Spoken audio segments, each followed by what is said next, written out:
నమస్తే, welcome to స్వతంత్ర. నేను మురళి. ముందుగా హెడ్లైన్స్ చూద్దాం.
తెలంగాణ హక్కుల గురించి మాట్లాడటం కాంగ్రెస్ బీజేపీలకు అర్హత లేదని బీఆర్ఎస్ వర్కింగ్ ప్రెసిడెంట్ కేటీఆర్ అన్నారు.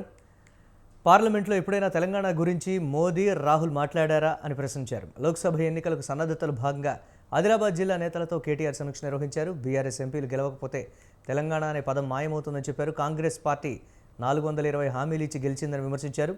కాంగ్రెస్ ఆగడాలను క్షేత్రస్థాయిలో ఎక్కడికక్కడ ఎండగడతామన్నారు. లోక్సభ ఎన్నికల్లో బీఆర్ఎస్ మంచి ఫలితాలు సాధిస్తుందని ధీమా వ్యక్తం చేశారు. ఉద్యోగాల విషయంలో కాంగ్రెస్ అబద్ధాలు చెప్పిందని, చిన్న చిన్న లోపాల వల్లే ఓడిపోయామని కేటీఆర్ చెప్పారు.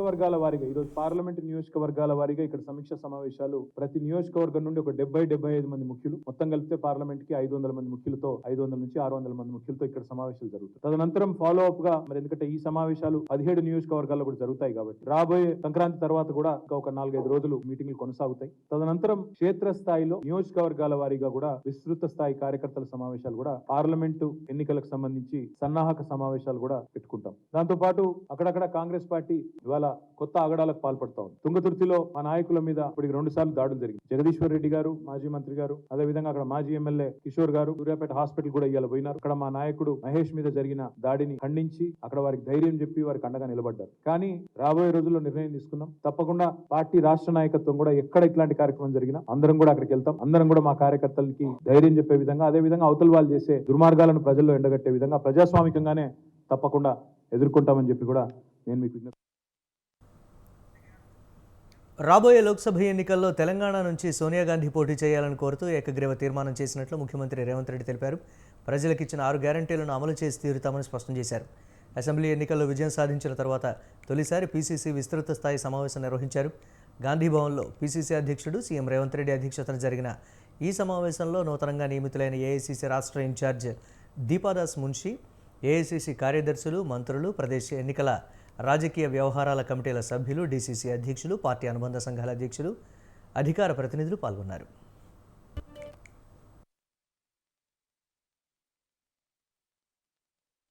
ఒక ఎక్సర్సైజ్ జరిగింది కానీ అది ఇంకా పూర్తి కాలేదు. ఇప్పుడు వచ్చినటువంటి మన ఇన్ఛార్జి దీపాదాస్ మున్షి గారు, అదే రకంగా రోహిత్ చౌదరి గారు, విష్ణునాథ్ గారు, తర్వాత మన్సూర్ అలీ ఖాన్ గారు, ఈ ముగ్గురు AICC secretaries, incharge general secretaries అందరూ కూర్చొని అంత సమగ్రంగా అన్ని జిల్లాల్లో, అన్ని అసెంబ్లీల్లో, అన్ని పార్లమెంట్లో పనిచేసిన కార్యకర్తలందరినీ దృష్టిలో తీసుకొని ఒక సమగ్రమైన లిస్టును తయారు చేసి తర్వాత కాంగ్రెస్ పార్టీ హైకమాండ్ పర్మిషన్ తీసుకొని త్వరలోనే వారందరికీ పదవులు వారి పనిని బట్టి ఇవ్వటం జరుగుతుందని మరి రేవంత్ రెడ్డి గారు మీటింగ్లో త్వరగా పార్టీ కోసం కష్టపడిన వారిని గుర్తించి వారికి సముచిత స్థానం కల్పించే బాధ్యత తమదని సీఎం రేవంత్ అన్నారు. బోర్లపడి బొక్కలు విరిగినా బీఆర్ఎస్కు బుద్ధి రాలేదని విమర్శించారు. నెల రోజులు గడవక ముందే కాంగ్రెస్ హామీలపై పుస్తకాలు విడుదల చేస్తున్నారని మండిపడ్డారు.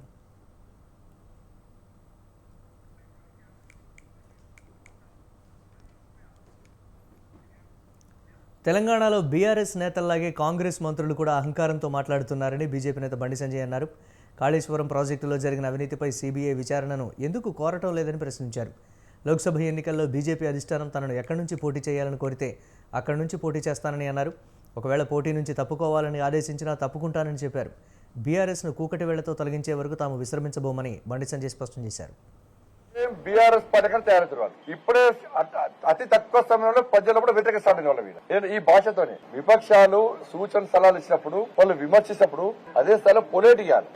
ఎవరికి ఇప్పుడు మాట్లాడే వాళ్ళు అందరు ఉన్నారు కదా, మీరు పేర్లు చెప్పారు కదా, ఎవరు కోవటో అందరు తెలుసుకోగలరు. ఇప్పుడు అధికారం వచ్చాక కాళేశ్వరం పోగొడుతుంది, మళ్ళీ రీడిజన్ అంటారు దాని వల్ల మళ్ళీ స్టార్ట్ ఒక రీజన్ అంటే వాళ్ళు మార్చింది వీళ్ళు మార్చారు, వీళ్ళు మార్చింది ఇప్పుడు వీళ్ళు మారుస్తారు. కాబట్టి దయచేసి మళ్ళీ కాంగ్రెస్ పార్టీ నాయకులు విజ్ఞప్తి చేస్తున్నారు. మొన్ననే ప్రభుత్వం ఏర్పడ్డది, మీది ఏర్పడ్డ తర్వాత మీ మీద కోపం ఎవరికి లేదు, నాకైతే కోపం లేదు. ఎందుకంటే ఒక మూర్ఖతో పాలన పీడ విరగలేదు అనుకున్నాను. ఆ కుటుంబ రాజ్యం పీకింది అనుకో, పీడ విరగదు అనుకున్నా, కుటుంబ రాజ్యం పీకింది అనుకున్నా. ఇంకా కొన్ని వేర్లు ఉన్నాయి, బీఆర్ఎస్ కొన్ని వేర్లున్నాయి, వాటిని కూకటి వేలతో పెకిలించడానికి భారతీయ జనతా పార్టీ సిద్ధంగా ఉంది. చాలా మంది మంత్రులు అసెంబ్లీ వేదికగా మాట్లాడారు. గతంలో బీఆర్ఎస్ పార్టీ చేసిన తప్పిదాలను, వాళ్ళ యొక్క అహంకారాన్ని అసెంబ్లీ సాక్షిగా స్పష్టం చేశారు. మళ్ళీ మీరు అదే తెలంగాణలో పెట్టుబడులకు తాము సిద్ధంగా ఉన్నట్లు అదానీ గ్రూప్ ప్రకటించింది. సెక్రటేరియట్లో రాష్ట్ర ముఖ్యమంత్రి రేవంత్ రెడ్డితో ports SEZ CEO Gautam Adani పెద్ద కుమారుడు కరణ్ అదానీ కలిశారు. రాష్ట్రంలో ఏరోస్పేస్ పార్క్తో పాటు డేటా సెంటర్ ప్రాజెక్టు నెలకొల్పేందుకు అదానీ గ్రూప్ ప్రభుత్వంతో చర్చలు జరిపింది. వీటికి సంబంధించిన పురోగతితో పాటు కొత్త ప్రాజెక్టుల స్థాపనపై సమావేశంలో చర్చించారు. పారిశ్రామిక అభివృద్ధికి, ఉపాధి కల్పనకు, కొత్త పరిశ్రమలకు తెలంగాణ ప్రభుత్వం తగినన్ని వసతులు, రాయితీలు కల్పిస్తుందని ఈ సందర్భంగా ముఖ్యమంత్రి భరోసా ఇచ్చారు. అదానీ గ్రూప్ పెట్టుబడులను ఆహ్వానిస్తున్నామని అన్నారు. ఇప్పటికే తలపెట్టిన పాత ప్రాజెక్టులను కొనసాగిస్తామని, కొత్త ప్రాజెక్టుల స్థాపనకు ప్రభుత్వం నుంచి అవసరమైన సహకారం కోరుతున్నామని అదానీ గ్రూప్ ప్రతినిధులు అన్నారు. ప్రభుత్వం మారినప్పటికీ తెలంగాణలో పరిశ్రమల స్థాపన, ఉద్యోగాల కల్పనకు తమ కంపెనీ ముందు నిలబడుతుందని సీఎం అన్నారు.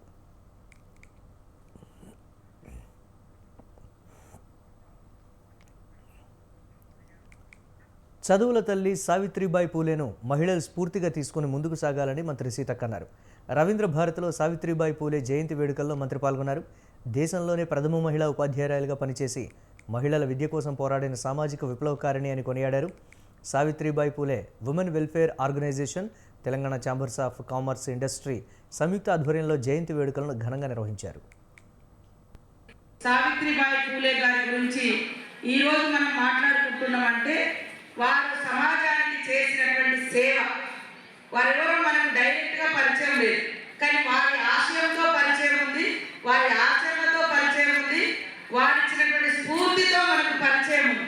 కాబట్టి మరి ఇప్పటి వరకు ఈ యొక్క మహిళలు చదువుకొని అందులో నాలాంటి వాళ్ళని కానీ, మణిమంజరి లాంటి వాళ్ళు కానీ అనేక మంది దేశానికి సేవలు అందిస్తున్నటువంటి ఎంతో మంది అత్యున్నతమైనటువంటి పదవులలో ఉన్నటువంటి మహిళలు కానీ వీరందరూ ఆయా స్థానాల్లోకి వచ్చారంటే దానికి ప్రధాన కారణము, ప్రథమ కారణము మరి ఈరోజు ఇంతటి ఉన్నత స్థాయిలలో ఈ మహిళలు ముందంజలోకి రావడానికి కారణమైనటువంటి సావిత్రిబాయి పూలే గారి యొక్క జయంతి ఉత్సవాలు ఈరోజు మీ యొక్క ఆధ్వర్యంలో ఇంత ఘనంగా నిర్వహించుకోవడం నాకు చాలా సంతోషం అన్న. సావిత్రిబాయి పూలే గారి గురించి సీఎం వైఎస్ జగన్మోహన్ రెడ్డి నివాసానికి వైఎస్ఆర్ తెలంగాణ పార్టీ అధ్యక్షురాలు షర్మిల వెళ్లారు. కుమారుడు రాజారెడ్డి కుటుంబ సభ్యులతో కలిసి కడప నుంచి ప్రత్యేక విమానంలో గన్నవరం చేరుకుని అక్కడి నుంచి తాడేపల్లిలోని సీఎం నివాసానికి వెళ్లారు. కుమారుడు రాజారెడ్డి వివాహ ఆహ్వాన పత్రికను సోదరుడు జగన్కు అందించారు. అనంతరం గన్నవరం విమానాశ్రయానికి చేరుకున్న వైఎస్ షర్మిల ప్రత్యేక విమానంలో ఢిల్లీకి వెళ్లారు.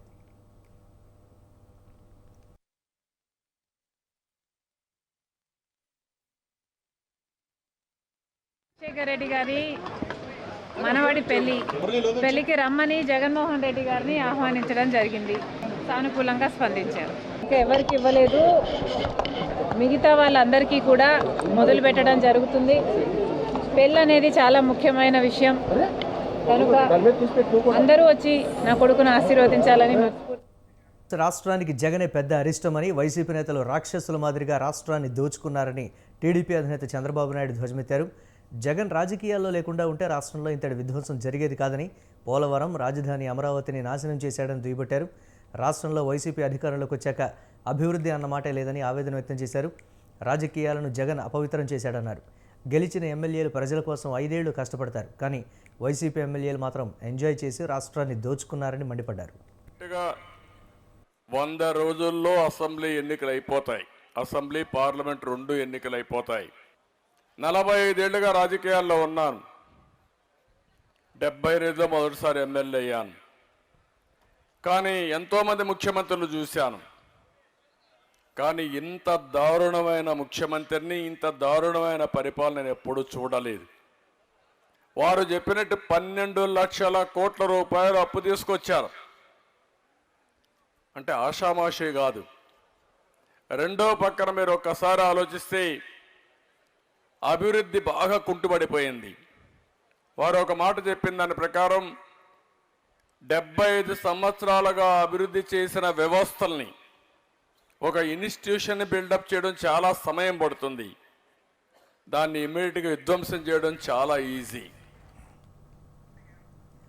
కాకినాడ సభలో సీఎం జగన్ కీలక వ్యాఖ్యలు చేశారు. కుటుంబాలను చీల్చి రాజకీయాలు చేస్తారని అన్నారు. కుటుంబాలను అడ్డగోలుగా చీల్చే కార్యక్రమాలు జరుగుతాయన్న సీఎం రాబోయే రోజుల్లో మరిన్ని కుట్రలకు తెరతీస్తారని తెలిపారు. కుట్రలు కుతంత్రాలు ఎక్కువగా జరుగుతాయని, తామంతా అప్రమత్తంగా ఉండాలని తేల్చి చెప్పారు సీఎం జగన్. రాబోయే రోజుల్లో ఇంకా ఎక్కువ మోసాలు చేసే పరిస్థితి వస్తుంది. రాబోయే రోజుల్లో ప్రతి ఇంటికి కేజీ బంగారం ఇస్తాము అని చెప్పే నాయకులకు వస్తారు. రాబోయే రోజుల్లో ప్రతి ఇంటికి ఒక బెంజ్ కార్ ఇస్తామని చెప్పే నాయకులు కూడా మీ ఇంటి దగ్గరికి వస్తారు. రాబోయే రోజుల్లో కుట్రలు ఎక్కువ జరుగుతాయి, కుతంత్రాలు ఎక్కువ జరుగుతాయి, కుటుంబాలను అడ్డగోలుగా చీల్చే కార్యక్రమాలు కూడా జరుగుతాయి. రాబోయే రోజుల్లో పొత్తులు ఎక్కువగా పెట్టుకుంటారు, కుటుంబాలను చీలుస్తారు, రాజకీయాలు చేస్తారు, అబద్ధాలు చెప్తారు, మోసాలు చేస్తారు. ఇవన్నీ కూడా జరుగుతాయి. భగవంతుడు తనకు ప్రాణభిక్ష ప్రసాదిస్తే సీఎం జగన్ రాజకీయ పునఃప్రవేశం కల్పించారని జగ్గంపేట వైసీపీ ఇన్ఛార్జి తోట నరసింహం అన్నారు. జగన్ రెండోసారి అధికారం చేపట్టిన తర్వాత జగ్గంపేట నియోజకవర్గంలో ఇళ్ల స్థలాలు, పుష్కర పంపు హౌజు సమస్యలపై దృష్టి పెడతామని నరసింహ చెప్పారు. సీఎం జగన్ తనపై ఉంచిన నమ్మకాన్ని వమ్ము చేయకుండా వచ్చే ఎన్నికల్లో పార్టీ గెలిచే విధంగా అందరినీ కలుపుకొని వెళతా అన్నారు. తోట నరసింహంకు జగ్గంపేట వైసీపీ ఇన్ఛార్జిగా ప్రకటించిన తర్వాత తొలి ఆత్మీయ సమావేశం కాకినాడ జిల్లా జగ్గంపేటలో ఒమ్మి రఘురాం, ఒమ్మి బిందుమాధవి గృహంలో జరిగింది. తెలుగుదేశం పార్టీలో చేరికలు బూటకపు చేరికలు అని నరసింహం వ్యాఖ్యానించారు. సంవత్సరాలుగా నేను పరిశీలిస్తే దాని మీద చూసినటువంటి పరిస్థితి చూస్తే ఈ యొక్క తాళ్ళూరు లిఫ్ట్ కానీ, మరి ఈ యొక్క పుష్కర్ లిఫ్ట్ ఇరిగేషన్ ఏదైతే ఉందో, తోట వెంకటాచలం పుష్కర్ ఎత్తిపోతల పథకం అన్నది ఏదైతే ఉందో దానికి కొద్ది అడ్డంకులు ఉన్నాయి. ముఖ్యంగా ప్రధానంగా తాళ్ళూరు లిఫ్ట్ అనేది పూర్తి స్థాయిలో పనిచేయని పరిస్థితి కనపడుతూ ఉంది. అది మరి 2004కు ముందు అంటే 2003 ప్రాంతంలో మన అప్పట్లో కొబ్బరికాయ కొట్టారు. అప్పుడంటే కాంగ్రెస్ గవర్నమెంట్ లేదు, తెలుగుదేశం పార్టీ అధికారంలో ఉంది. ఆ నాయకులు కొబ్బరికాయ కొట్టారు. మరి ఏ ముహూర్తాన్ని కొట్టారో తెలియదు, అమావాస్య రోజు కొట్టారో ఏ రోజు కొట్టారో. అప్పటి నుంచి ఆ తాళ్ళూరు లిఫ్ట్ అనేది పనిచేయకుండా ఉంటా ఉంది. అయినా సరే నేను శాసనసభ్యునిగా, మంత్రిగా, ఎంపీగా ఎప్పటికప్పుడు దాన్ని స్ట్రీమ్లైన్ చేస్తూ ఆ తాళ్ళూరు లిఫ్ట్కి ముందుగానే దాని మరమ్మతులు చేయించి అధికారులతో కూర్చోబెట్టి దాని మీద సమీక్ష పెట్టేవాడిని నేను. ఒక్క తాళ్ళూరు లిఫ్ట్ అన్నది మొన్న గత 2-3 సంవత్సరాలుగా సరైనటువంటి మరి ఇక్కడ ప్రజాప్రతినిధులు కానీ, గతంలో ఉన్నటువంటి మరి ఇప్పుడున్నటువంటి అధికారులు కానీ పూర్తి దృష్టి పెట్టకపోవడం మూలంగా నీరు రాని పరిస్థితి, పైపులు ఎప్పటికప్పుడు వెళ్ళిపోవడం, ఊడిపోవడం జరుగుతూ ఉన్నది. మరి అధికారులు కానీ దాని మీద మరి సరిగ్గా దృష్టి పెట్టాలి. ఎన్టీఆర్ జిల్లా తిరువూరులో టీడీపీ ఎంపీ కేశినేని నాని, ఆయన సోదరుడు చిన్ని వర్గాల మధ్య ఘర్షణ జరిగింది. తిరువూరు టీడీపీ కార్యాలయం వద్ద 2 వర్గాలు పరస్పరం దాడి చేసుకున్నారు. అయితే ఇరు వర్గాలను చెదరగొట్టే క్రమంలో స్థానిక ఎస్ఐకు తీవ్ర గాయాలయ్యాయి.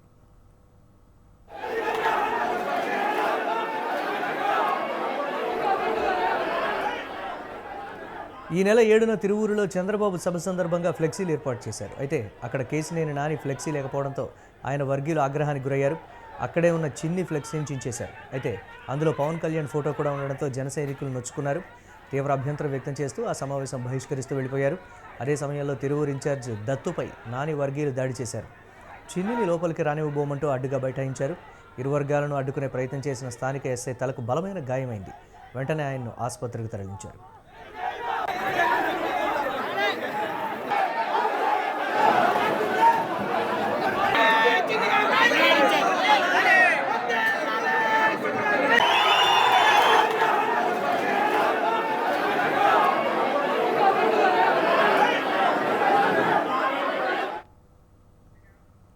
కొత్త ఏడాది అంటే క్యాలెండర్లో మార్పు కాదు, ప్రతి ఒక్కరి జీవితంలో మార్పు రావాలని గుంతకల్లు నియోజకవర్గ ఎమ్మెల్యే వెంకటరామరెడ్డి తెలిపారు. అనంతపురం జిల్లా గుంతకల్లు పట్టణంలో పెన్షన్ పెంపు కార్యక్రమాన్ని ఆయన ప్రారంభించారు.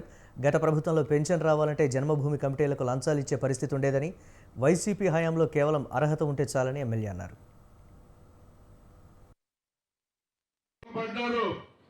ఇంటింటికి తిరిగి మీ అకౌంట్లు కూడా అకౌంట్ నంబర్లు కూడా తీసుకునే విధంగా ఓటీపీ నంబర్లు అడిగి తీసుకొని మిమ్మల్ని అందరినీ మోసం చేసి మీకు అది ఇస్తాం, 20,000 ఇస్తాం, 30,000 ఇస్తాం. అప్పుడు 14 సంవత్సరాలు ముఖ్యమంత్రిగా ఉన్నప్పుడు ఏమీ ఇచ్చిపోతుంది, ఇచ్చినావా? ఏమీ లే. ఊరికే మోసం చేసి మాటలు చెప్తే ఓట్లు వేయించుకుంటే 5 సంవత్సరాలు మీరు మీ కార్యకర్తలు మీ నాయకులు పండుగ చేసుకుంటే మళ్ళా పోతుంది. ఇప్పుడు వచ్చి జగన్మోహన్ రెడ్డి గారు ఇన్ని ఇస్తున్నా కూడా జగన్మోహన్ రెడ్డి గారిని ఆడిపోసుకునే పని తప్ప వేరే పని ఏమైనా చేస్తున్నారా మీరు? మళ్ళా వస్తారంట, అవి ఉచితంగా ఇస్తాం, ఇవి ఉచితంగా ఇస్తాం. ఏమిటి చేసి చూపించిన జగన్మోహన్ రెడ్డి గారు మళ్ళా అధికారంలోకి వస్తే ఇంకా రాబోయే దినాల్లో మరిన్ని. జమ్మికుంట మున్సిపల్ రాజకీయాలకు రంగారెడ్డి జిల్లా కొత్తూరు వేదికైంది. జమ్మికుంట మున్సిపల్ కార్యవర్గంపై అవిశ్వాస తీర్మానం పెట్టిన 17 మంది బీఆర్ఎస్ కౌన్సిలర్లు కొత్తూరు సమీపంలోని ఒక రిసార్టులో ఉన్నట్లు తెలుసుకున్న మున్సిపల్ చైర్మన్ రవీంద్రరావు అక్కడికి రావడం ఉద్రిక్తతకు దారితీసింది. రిసార్టుకు వచ్చిన మున్సిపల్ చైర్మన్ తన వెంట ఒక కౌన్సిలర్ను తీసుకువెళ్తూ ఉండగా స్థానిక కాంగ్రెస్ నేతలు కార్యకర్తలు అడ్డుకున్నారు. బీఆర్ఎస్ నాయకులు కార్యకర్తలు అక్కడికి చేరుకుని గొడవకు దిగారు. హుజూరాబాద్ ఎమ్మెల్యే కౌశిక్ రెడ్డి రిసార్టుకు వచ్చేందుకు యత్నించగా కొత్తూరులోనే పోలీసులు అడ్డుకున్నారు. అనంతరం మున్సిపల్ చైర్మన్ గ్యాంగ్ తనపై దాడి చేసి గాయపరిచిందని కొత్తూరు పోలీస్ స్టేషన్లో కంప్లైంట్ చేశారు.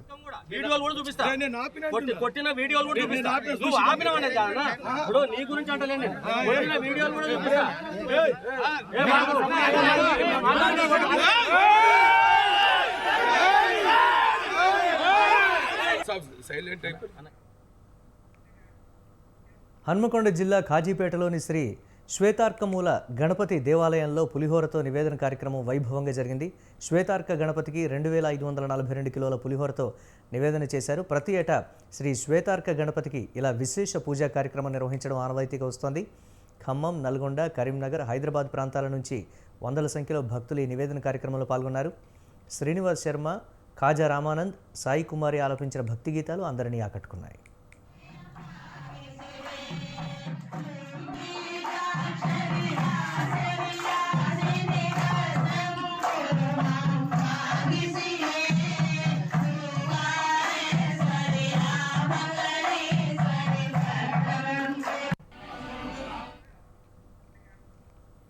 రంగారెడ్డి జిల్లా శంషాబాద్ మండలం తొండపల్లిలో గుప్త నిధుల కోసం తవ్వకాలు కలకలం రేపాయి. రాత్రిపూట క్షుద్ర పూజలు చేసిన నిందితులు 20 అడుగుల మేర సొరంగం తవ్వారు. తొండంపల్లిలోని ఒక ఫామ్ హౌస్లో రాత్రిపూట నిందితులు గుప్త నిధుల కోసం తవ్వకాలు జరిపారు. గుప్త నిధుల తవ్వకాలు జరిగిన సంఘటనపై పోలీసులు దర్యాప్తు చేపట్టారు. ఘటనా స్థలానికి చేరుకున్న పోలీసులు పూర్తి వివరాలు సేకరించే పనిలో ఉన్నారు.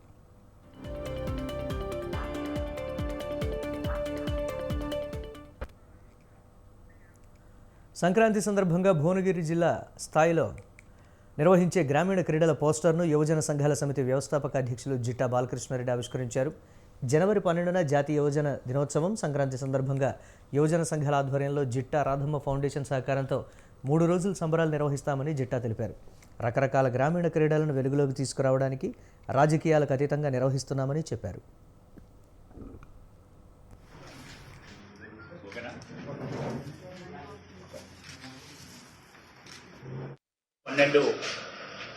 స్వామి వివేకానంద జయంతి, జాతీయ యువజన దినోత్సవం పురస్కరించుకొని ప్రతిసారి కూడా గత 20-25 ఏళ్లుగా రాష్ట్ర స్థాయిలో మరి యువజన సంఘాల వ్యవస్థాపక అధ్యక్షునిగా, జాతీయ యువజన అవార్డు గ్రహీతగా ఎక్కడో ఒకటి ఏదో కార్యక్రమం అనేక రకాలుగా చేస్తూ వస్తున్నాం. ప్రధానంగా ఈసారి జనవరి 12, 13, 14 తేదీలలో మరి భువనగిరి యాదాద్రి భువనగిరి యువజన సంఘాల ఆధ్వర్యంలో మరి సోదరుడు శ్రీనివాస్, కరణ్, పవన్, శేఖర్, మిగిలినందరూ కూడా అమీలు వాళ్ళ నేతృత్వంలో 3 రోజుల పాటు మరి సంక్రాంతి సంబరాలు, అట్లాగే గ్రామీణ క్రీడలు మరి భువనగిరి కళాశాల మైదానం మరి 5 గంటల నుండి రాత్రి 10 గంటల దాకా నిర్వహించాలని చెప్పి నిర్ణయించడం జరిగింది. నాయకులందరూ కూడా ప్రభుత్వం నోటీసులు ఇవ్వడంపై అనంతపురంలో అంగన్వాడీలో కన్నెర చేశారు. సమస్యలు పరిష్కరించాలంటూ ఏపీ వ్యాప్తంగా అంగన్వాడీలు 23 రోజులుగా సమ్మె చేస్తున్నారు. అనంతపురం జిల్లాలోని పలు ప్రాంతాల నుంచి పెద్ద ఎత్తున నగరానికి చేరుకుని కదం తొక్కారు. నగరంలో లలిత కళా పరిషత్ నుంచి కలెక్టరేట్ వద్దకు వేల సంఖ్యలో వచ్చిన అంగన్వాడీలు ప్రదర్శన నిర్వహించారు. కలెక్టరేట్ వద్ద అంగన్వాడీలు బైఠాయించడంతో చుట్టుపక్కల ట్రాఫిక్ పూర్తిగా స్తంభించింది. ప్రభుత్వ వ్యతిరేక నినాదాలతో అంగన్వాడీలు హోరెత్తించారు. న్యాయమైన డిమాండ్ల కోసం సమ్మె చేస్తూ ఉంటే పరిష్కరించకపోగా నోటీసులు ఇస్తారా అంటూ ప్రభుత్వం ఆగ్రహం వ్యక్తం చేశారు. సుప్రీంకోర్టు తీర్పు ప్రకారం గ్రాట్యుటీ అమలు చేయాలి. అంగన్వాడీలకు కనీస వేతనం. సుప్రీంకోర్టు తీర్పు ప్రకారం gratuity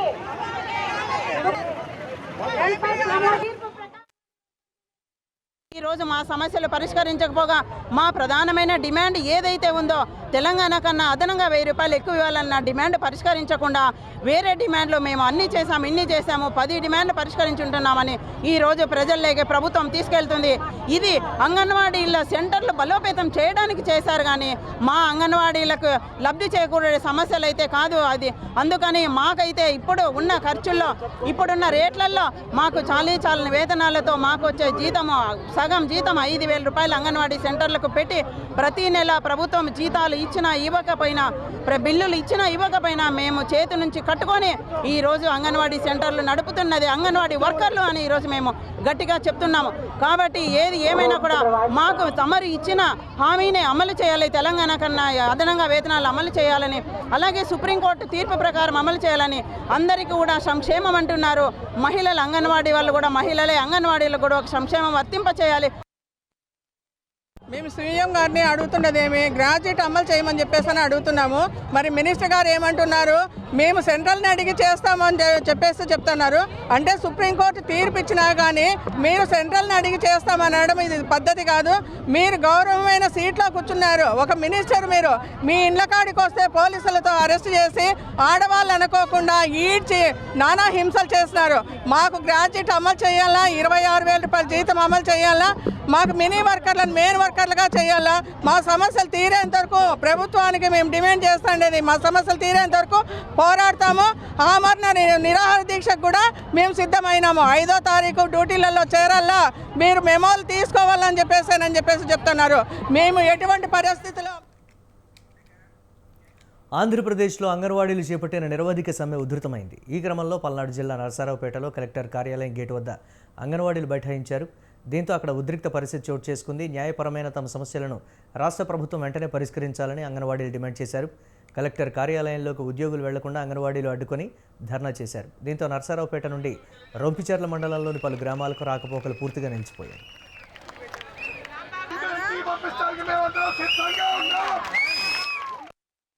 helpers union CITU Palnadu జిల్లా అధ్యక్షురాలిని. నా పేరు మిటిల్డాదేవి. గత 23 రోజులుగా మేము సమ్మె శిబిరాల్లో కూర్చొని ఉన్నాము. మెయిన్ డిమాండ్స్ మా ఏంటి అని అంటే కనీస వేతనం అడుగుతున్నాము, సుప్రీంకోర్టు తీర్పు ప్రకారం గ్రాడ్యుటీ అడుగుతున్నాము, ఏదైనా అనవసర కారణాల్లో ఏదైనా జరిగితే అంగన్వాడీ వర్కర్స్కి హెల్పర్స్కి వేతనంతో కూడిన మెడికల్ లీవ్ అడుగుతున్నాము. ఈ ప్రభుత్వం ఎన్నికలకు ముందు ఒక మాట చెప్పారు, తెలంగాణ కంటే అదనంగా వేతనం ఇస్తాను, నేను రాగానే మీ సమస్యలన్నీ పరిష్కారం చేస్తాను అని చెప్పారు. నీ మాట నిలబెట్టుకోమని అడుగుతున్నాము. మేము కనీస వేతనం అడుగుతున్నాము. మేము అంతకుముందు ధరలకు అనుగుణంగా మాకు పెరిగిన ధరలకు అనుగుణంగా మేము వేతనాలు అడుగుతూ ఉన్నాము. అంతేగాని మేము లక్షలు 2 లక్షలు 3 లక్షలు ఏమి అడగటం లేదండి. నిత్యావసర సరుకుల ధరలు పెరిగిపోతూ ఉన్నాయి, పని భారం పెరిగింది. అంతకుముందు మాకు ఒకే యాప్ ఉండేది, ఈ ప్రభుత్వం వచ్చిన తర్వాత మాకు 3 యాప్లు అదనంగా చేరింది. ఇప్పుడు 4 యాప్ల్లో మేము పనిచేస్తూ ఉన్నాము. అయితే మళ్ళీ మిగిలిన మంత్రులు మాట్లాడుతూ ఉన్నారు, అంగన్వాడీలకి అక్షర జ్ఞానం లేదు, వాళ్ళకి అదే ఇది ఎక్కువ అని చెప్పని అడుగుతూ ఉన్నారు. దీన్ని మేము ఖండిస్తూ ఉన్నాము. మాకు అక్షర జ్ఞానం లేనప్పుడు 4 యాప్లు మాతో ఎలా పని చేపిస్తున్నారు అడుగుతూ ఉన్నాము. ఈ రోజు ఏదేమైనా ఇంకొక మాట కూడా చెప్తా ఉన్నారు, వెనక్కుండి వీళ్ళు నడిపిస్తున్నారని. వెనక్కుండి మమ్మల్ని ఎవరిని నడిపించట్లేదండి. మా కడుపు మండి మేము రోడ్డు మీదకి వచ్చాము. ఈ రోజు అందరికీ బటన్ నొక్కుతా ఉన్నారు, పౌష్టికాహారం అందిస్తూ ఉన్నారు. కానీ అంగన్వాడీ వర్కర్ల కుటుంబాల్లో పౌష్టికాహారం ఏది అని మేము అడుగుతా ఉన్నాం. ఈ రోజు దీనిలో ఒంటరి మహిళలు ఎక్కువ ఉన్నారు, వితంతువులు ఉన్నారు. మేము వీళ్ళందరినీ దృష్టిలో ఉంచుకొని ఇప్పటికైనా ఈ ప్రభుత్వం మా మంత్రులతో కాకుండా ఈ ముఖ్యమంత్రి గారే కూర్చొని మా చర్చల్ని మాతో ముఖ్యమంత్రి జగన్మోహన్ రెడ్డికి దమ్ముంటే తమ సమస్యలు పరిష్కరించాలని అంగన్వాడీలు డిమాండ్ చేశారు. కర్నూలు కలెక్టరేట్ ముట్టడి కోసం వెళ్తున్న అంగన్వాడీలను కొడుమూరు పోలీసులు అడ్డుకున్నారు. బస్సులను తనిఖీ చేసి అంగన్వాడీలను అరెస్టు చేసి పోలీస్ స్టేషన్కు తరలించారు. ఈ సందర్భంగా అంగన్వాడీలు మాట్లాడుతూ పాదయాత్రలో జగన్ అంగన్వాడీలకు ఇచ్చిన హామీ ఏమైందని ప్రశ్నించారు.